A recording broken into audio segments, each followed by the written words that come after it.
Hello all, welcome to the Lunar Sea Spire Cartoon Fan Podcast. This is episode 303, and today we'll be talking about Children of the Dog from Craig of the Creek. I'm GC13. And I'm David. Well, Craig falls for it again. This episode features the return of Brigid, and yes, they really, started the episode by having Craig's friends outline again that Brigid completely did him wrong. And, they consider that for a moment. Then you have a beautiful song number. Yeah, an insane song convinces Craig, actually, he should pursue getting a dog. And, man, this episode, we were talking right before the episode started, it was just so freaking on point.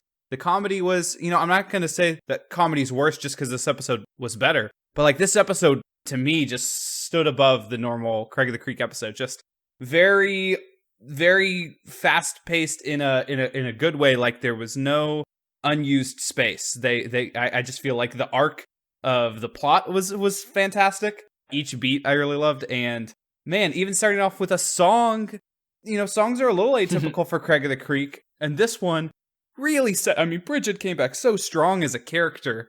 They really pushed hard on this cult angle, which I am just loving. I'm just loving it. Yeah, I mean, you want to talk about humor. I liked Jessica with her little, see and say that she had with the wanting to know what the giraffe sounds like. I liked that joke. Yeah, yes. See and says are great, and also the fact that, you can't pick it. Although I'm pretty sure the way those worked wasn't that they were actually random. I'm pretty sure you could set the arrow to an animal, and then you pulled the handle, and it would do that animal. Yeah, that's what I thought. Yeah, but maybe she didn't figure out that's how it worked and she kept hearing how the dog sounded over and over again. That might have been the point. I mean, I love how they reward, long-term fans of Brigid. Because as soon as I saw Annie with a dog, it's like, wait a minute, why is Annie offering a testimonial? She's an old Fredite. This is obviously bogus. And then they, just in case anyone hadn't watched Dog Decider before, they then have Craig, well, I mean, look, on the strength of that testimonial, I'm gonna have to join. And all the audience members are on board after that. Yeah, everything about this though is a fantastic lesson, as if we didn't already delve into the dark side of, religious cults. This episode, indirectly gives kids instruction on exactly what things to look out for if your friend goes hey, join me on a Monday night to come check out this thing. I've been part of this program, right? They give you words like program, and you sort of might remember that later. Maybe in your adulthood, you'll remember that Craig of the Creek episode you watched. You're like, I'm not sure how I feel about this program with levels, and why are we doing all this stuff for the leader to get stuff I want? And you wanted me to pinky swear what again? It's amazing the lengths to which Bridget can convince children to go for her, but the best moment by far of this episode was Craig being given, at first what I thought was a dog bone tissue box. But yeah, that's what I guess thought. It was more like a dog bone fortune cookie paper dispenser that supposedly contained the words that he would have to say to his parents to convince them to get him a dog. And it turns out that every single slip of paper merely said, I want a dog. And the reaction that his parents have, I would have never thought to write that. That was hilarious. It was hilarious. Yeah, that was so out of left field. It was hilarious just from how preposterous it was. Craig is acting so abnormally that his parents think he's gone deaf, or just, maybe he's having a stroke or something. And they actually take him to the ER. But the best line that wraps up that joke is that Craig says that he was there for 2 hours. And Kelsey's like, why? And he's like, I thought they would prescribe me a dog. Which killed me. That one was fantastic. I love that. Although if I can be a little bit of a wet blanket, I think Craig's parents are kind of full of it. They're clearly upper middle class. They can afford a dog. They just don't want to deal with the hassle. Yeah, I don't know what about Craig. Is their family too busy with other things to add on this responsibility? They're definitely seemingly financially able to handle a dog, but Craig won't be wanting a dog anytime soon, because it turns out Bridget's endgame for this dog thing, well, it's very fascinating, because I think children's media has now given more takes and have more nuanced stories about potentially furry characters in their show than I've seen in like regular adult television, because the disturbing final transformation is that Brigid becomes a dog. Oh yeah, she puts on her dog suit. Disturbing is the word. I mean, like, the thing is, and Craig has a very negative reaction, but I just find it so funny because Craig of the Creek is a total peer show to OKKO, which did a more like positive light, you know, furry episode. But I mean, this one just, I find it so interesting that, you know, we're already at the point like, okay, we had that episode in OKKO, so now we're already good with like, and now let's show you the negatives, or like what a negative outlet for being, you know.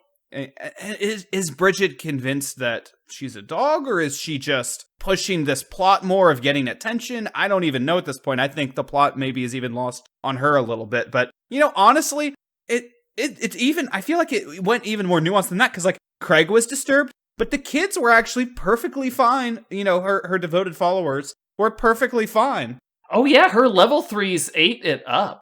Yeah, like, is that almost a happy ending for them? I mean, they didn't get into a crazy pinky swear, and now they have a dog question mark? Yeah, I'm gonna definitely leave a question mark on the end of that.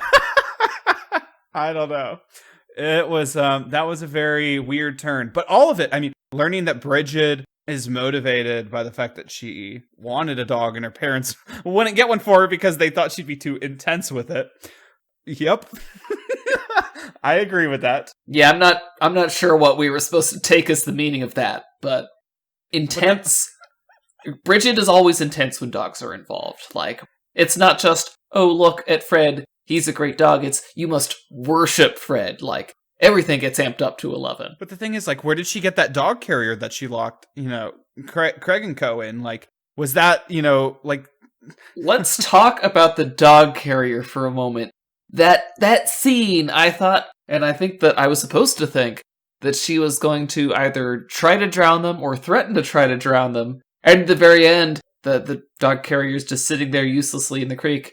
And JP's like, that could have been us. Yeah, I know. I love JP's line. That definitely helped diffuse it a bit, because while the scene was happening, I'm thinking, you know, yeah, the elders got stuck under a rock and that was kind of physically serious. But this is straight up, she will kill them and they will die by drowning, which is a terrible way to die, I think. Maybe not. Maybe it kills you fast. I can't quite remember. But, you know, that seemed like a very physically dangerous situation. And do they not keep their phones on them all the time? They should really have their phones on them all the time. They probably wouldn't have been able to get them out of their pocket. I'm just glad the show established already that Mortimer has the brain of an adult human being. So that, you know, he can come to the rescue in situations like this. No, I mean, if he's... Oh, I loved Kelsey having the bird seed in her mouth. Oh, that was awful. That was awful. That was hilarious. What are you talking about? No. I mean, no, funny, and I liked Craig's reaction to it. But also, what were the mechanics of that exactly? I mean, she didn't regurgitate that from, like, her stomach, right? Was she keeping it somewhere else in her mouth? Or did she legit mini puke that up? Because that is pretty awful. That's pretty awful. I don't know. I mean, don't birds partially digest food for their young? So she might be turning into a bird, just like Brigid is turning into a dog. Oh my gosh. Like, Brigid's a furry, Kelsey's a feathery. This show is going in many directions. JP's already a horse. Oh wait, no, JP's not a horse anymore. He's a truck now. I'm sorry. I can't keep up. Let's actually talk about the most disturbing moment of this episode. I think Brigid. I'll not say a bad word. Is it going to be more disturbing than the transformation? Because that's pretty disturbing. Brigid was crapping in the doghouse. Oh, and it was unambiguous. It was like very explicit. She like comes out. She does the like kicking her legs like dirt, you know, and then JP and Craig have their, you know, hazmat cleaning suits on. And I'm just like, oh my God. I had purged that from my mind. Thank you so much for reminding me of that.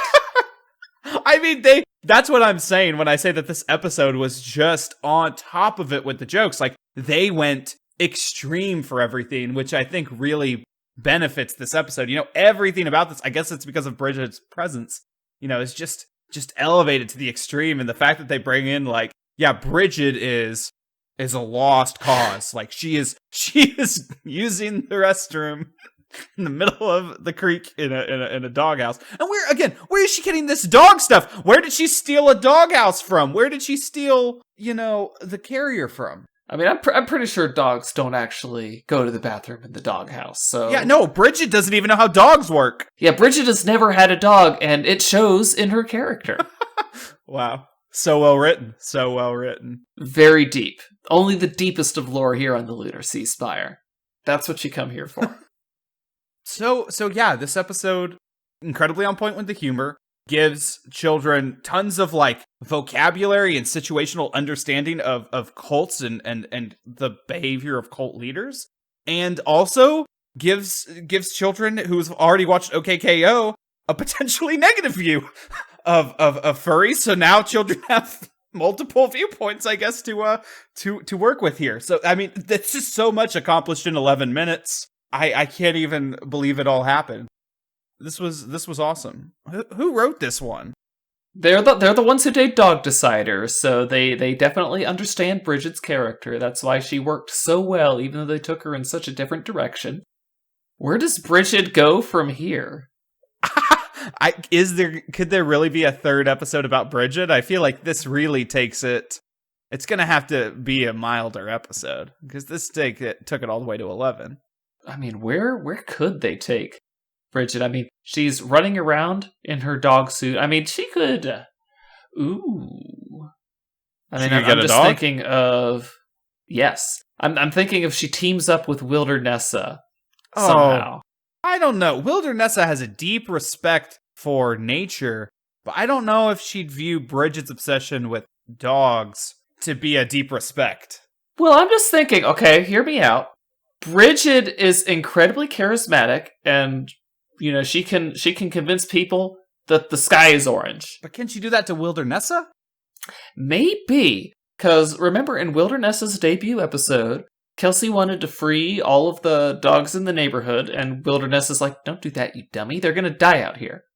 Maybe Brigid is able to convince Wildernessa to help her to free what turns out to be the dog of Brigid's dreams. Oh, that is smart writing, bringing back that circle and playing into Wildernessa's, empathy for the animals, but then having, Bridget, the realization that it's just another selfish act.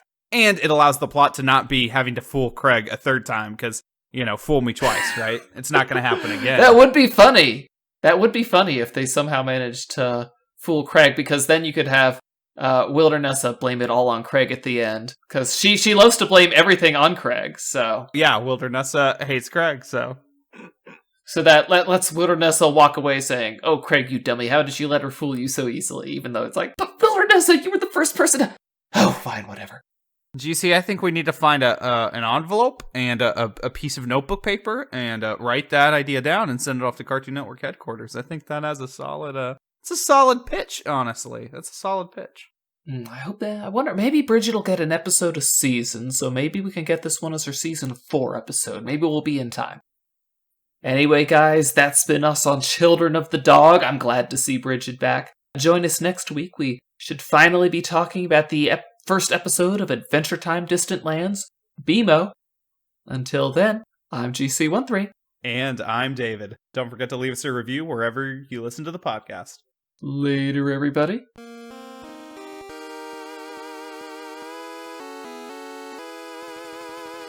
Our opening and closing music is by Mark Soto. For more cartoon-related content, please visit lunarseaspire.com.